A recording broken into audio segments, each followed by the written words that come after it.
George says 2026 is going to humble. It already has. Um, Look, nobody. I mean, I really put out a really good video talking about history. Okay, I'm a market history buff.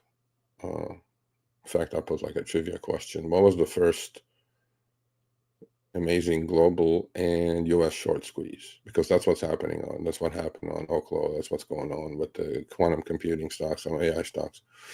Um, a couple of them got it. One was Volkswagen, obviously. We know what happened there.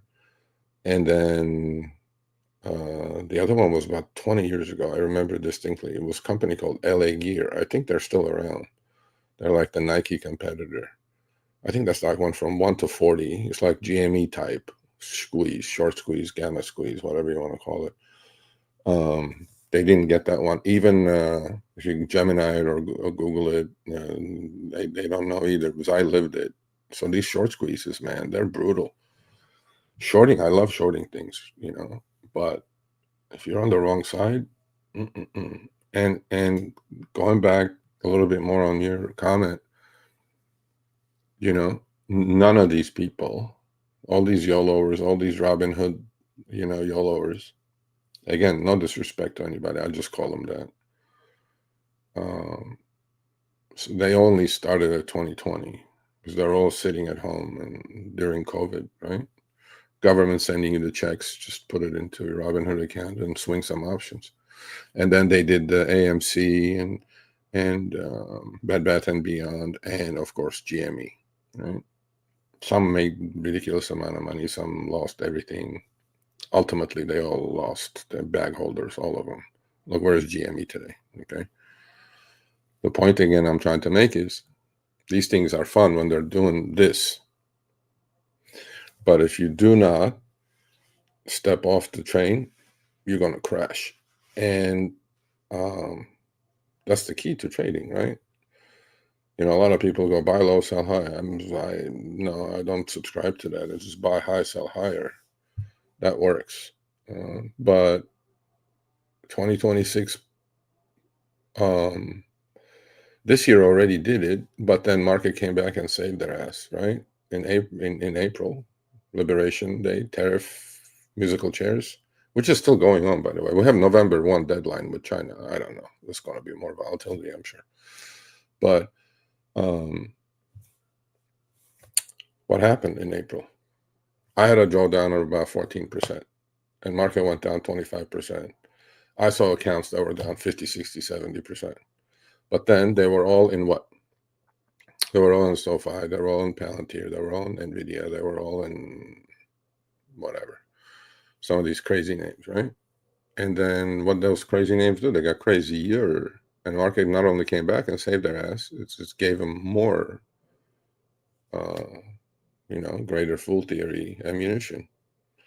And look, market's going to do what it's going to do, but market's the best mechanism. Market's going to try to make everybody wrong. The longs, the shorts, shakeouts, all that good stuff. I've seen it all. I've seen shit, man. I go back. I've seen the 94 UIL crash, mini crash. I was around. I wasn't on the desk, but I was around in 79, 78, 79 crash.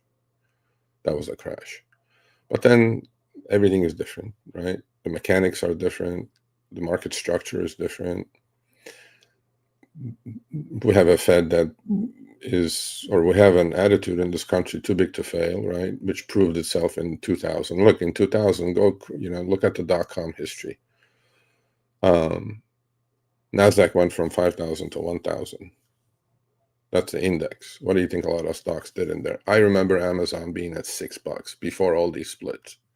So and that's not that long ago. That's only 25 years ago. So you need to pay attention to history. And then in 2008, GFC, I was short a lot of these secondary banks, California banks like Countrywides, mortgage underwriters, Washington Mutual and Wachovia. Where are those banks? Or Bear Stearns and Lehman Brothers. We all know, right? Okay.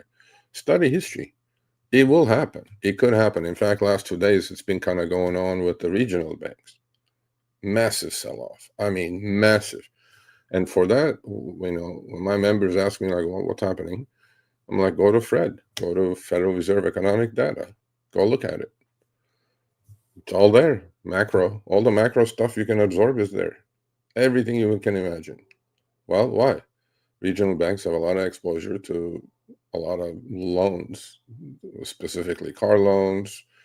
I mean, look at the data in prime and non-prime.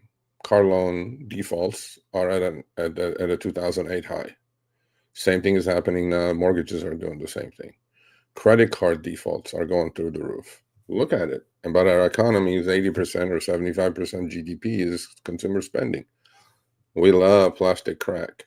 If we don't spend, we're a spender society. If we don't spend, what happens to the economy? And last but not least, why is the Fed cutting rates while all asset classes are at an all-time high? That's because they're seeing the trouble ahead. Unemployment's ticking up, specifically in the college graduate level. Unemployment is 2x of the national level. These people can't get a job, and AI is not even here yet. They've gone to college, they come out with $200,000 shackle and ball on their ankles called student loans. And now what? So, yeah, the market's going to do what it needs to do. And, I never question the market. I never am stupid enough to say, oh, I know better.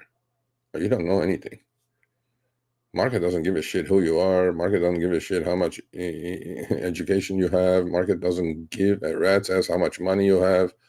As we know, hedge funds do get blown off once in a while. But yeah, I mean, look, you do your best with what you know, what you're comfortable with, and then you move forward. But yeah, I think 2026 is going to be a little bit of a rough year, especially I think during midterm elections.